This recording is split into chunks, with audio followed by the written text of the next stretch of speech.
Hello everyone. आज के lecture में हम पढ़ेंगे section 10 transfer of property act. Section 10 जो कि कंडीशन रिस्ट्रेनिंग एलियनेशन की बात करता है। मतलब आप किसी को प्रॉपर्टी ट्रांसफ़र करते हैं एक ऐसी कंडीशन लगा करके कि फर्दर आगे वो किसी को ट्रांसफ़र नहीं कर सकता है।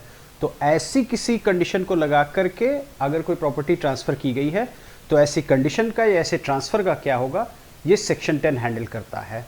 अब सपोज ये A is a person who is having a property X. He transfers it to B. लेकिन ट्रांसफर के साथ वो एक कंडीशन लगा देता है कि आप फर्दर इस प्रॉपर्टी को किसी को ट्रांसफर नहीं करोगे। ऐसी कंडीशन क्या होगी, सेक्शन में आप देखिए क्लियर कट लिखा है कि ऐसी कंडीशन इज वॉइड। ये कंडीशन शून्य या वॉइड होती है। इसका मतलब यह है कि अगर ए ने ऐसी कंडीशन लगा के भी प्रॉपर्टी को ट्रांसफर किया है, in that case also B gets this property X free from any condition. तो अगर ये प्रॉपर्टी लेने के बाद बी किसी को फर्दर ट्रांसफर भी करता है तो इस पे ए से बी को जो प्रॉपर्टी मिली है उस पर कोई असर नहीं आएगा। It means B is free to transfer this property X as if no condition were attached to it. अब एक चीजें जानने की जरूरत है इसमें हमें। पहली चीज तो ये, आप वर्ड देखो सेक्शन 10 का, वो ये कहता है absolutely restraining the transferee from further transferring it. इसका मतलब ये है कंडीशन ऐसी है जो कि बी के ऊपर एक एब्सोल्यूट रेस्ट्रेंट लगाती है, पूरा का पूरा रेस्ट्रिक्शन लगाता है कि आप इस प्रॉपर्टी को किसी को ट्रांसफर नहीं करोगे। अब ये पूरा रेस्ट्रिक्शन कैसे हो सकता है? Let's take one example where A transfers this property to B saying that you will not further transfer it to anybody। तो ये तो डायरेक्ट दिखाई दे रहा है हमें कि ये पूरा उसके ऊपर रेस्ट्रिक्शन लगाया हुआ है। ऐसी कंडीशन वॉइड होगी, फर्स्ट थिंग। दूसरी चीज, कभी कभी ऐसी कंडीशन भी हो सकती है जो देखने में तो लगती है कि ये एब्सोल्यूट नहीं है बट उसका नेचर एब्सोल्यूट ही होता है इनडायरेक्टली। कैसे? अगर suppose while transferring this property A tells to B that you will not transfer it to anybody except C, कि सी के अलावा तुम किसी और को ट्रांसफर नहीं करोगे, तो ये भी एक एब्सोल्यूट रेस्ट्रेंट का एग्जांपल है। Why? Because she might be a person who says that I don't want to purchase this property from you. She ने अगर मना कर दिया बी को तो अल्टीमेटली इसके पास और कोई रास्ता नहीं है, क्योंकि ए ने डायरेक्शन दिया है कि सी को ही बेच सकते हो। Now if he says no then it means ये प्रॉपर्टी नॉन ट्रांसफरेबल बन गई। तो एब्सोल्यूट रेस्ट्रेंट की बात है।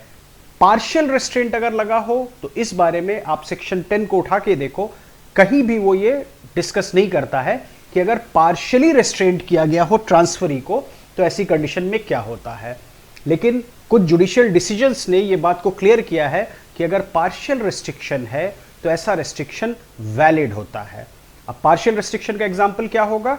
Let's say A transfers this property to B with a condition that in future if you want to sell it, if you want to transfer it, you will first offer it to say C or somebody D, किसी को भी। ये भी एक तरह का restriction है, लेकिन इस रेस्ट्रिक्शन को कहते हैं कि ये पार्शियल रेस्ट्रिक्शन है, ये एब्सोल्यूट रेस्ट्रिक्शन या एब्सोल्यूट रेस्ट्रेंट नहीं है।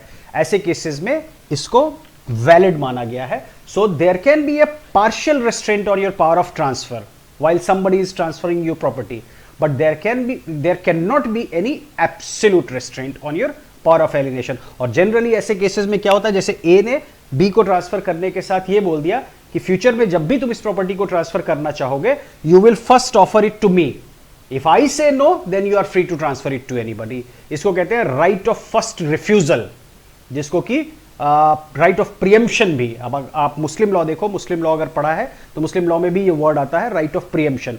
तो प्रियम्पशन का राइट ये अपने पास रख सकता है कि पहले मैं मना करूं, उसके बाद तुम जिसे मन हो उसे बेच देना।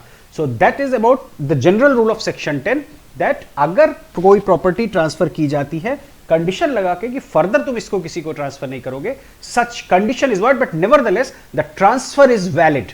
So if somebody asks you कि ऐसे ट्रांसफर का नतीजा क्या होता है, ट्रांसफर पे कोई इंपैक्ट नहीं आता है। ट्रांसफर तो एक्स प्रॉपर्टी का ए से बी को हो गया, कंडीशन वॉइड है, कानून इस कंडीशन को रीड नहीं करता है, नहीं मानता है। अब ये जो जनरल रूल है सेक्शन 10 का, इसके दो एक्सेप्शन हैं जो सेक्शन 10 में ही दिए हुए हैं। पहला एक्सेप्शन ये है जो लीज के केस में आता है। लीज के केस में क्या होता है कि आप किसी को प्रॉपर्टी अगर लीज पे दे रहे हो, then you can restrain that person from further transferring it to somebody. So that means अगर ए ने प्रॉपर्टी बी को लीज पे दी है तो वो इसको मना कर सकता है कि इसकी सब लेटिंग तुम नहीं करोगे। और अगर आप ध्यान दो, अगर आपने जो रेंट एग्रीमेंट देखे हो, लीज डीड जिसको कहते हैं, जो कि popularly which is known as rent agreement में हमेशा एक क्लॉज होता है for the protection of the transferor, जो कि मकान मालिक जिसको कहते हैं, कि वो सबलेटिंग मना किया होता है। ये सबलेटिंग मना कैसे करते हैं लीज एग्रीमेंट में? वो इसी वजह से मना करते हैं सेक्शन 10 का एक्सेप्शन यूज करके, कि अगर मैं प्रॉपर्टी लीज पे दे रहा हूं, मुझे पूरा राइट है कि मैं अपने टेनेंट को, अपने लेसी को मना कर सकूं that you will not further sublet to anybody. So that is the first exception. दूसरा एक्सेप्शन क्या है? दूसरा एक्सेप्शन है रिगार्डिंग सर्टेन मैरिड वुमेन जो कि हिंदू, मोहम्मडन या बुद्धिस्ट ना हो। तो इसके अलावा किसी कैटेगरी, किसी कास्ट की अगर कोई मैरिड लेडी है, उसको if you are transferring a property with the same condition where you absolutely restrain her from further transferring that property during the subsistence of her marriage, जब तक कि उसकी मैरिज चल रही है तब तक उसको ट्रांसफर करने का वो प्रॉपर्टी कोई राइट नहीं होगा। If you put this condition is also valid. Now both these exceptions, lease के केस में या सर्टेन मैरिज वुमेन के केस में जो एक्सेप्शन बनाया गया है, उसके रीजंस क्या है? पहला तो लेसर के बेनिफिट के लिए। Now we select our tenants, so it is in our interest that it is not sublet without my permission, so I should have a power to restrain you from further subletting it.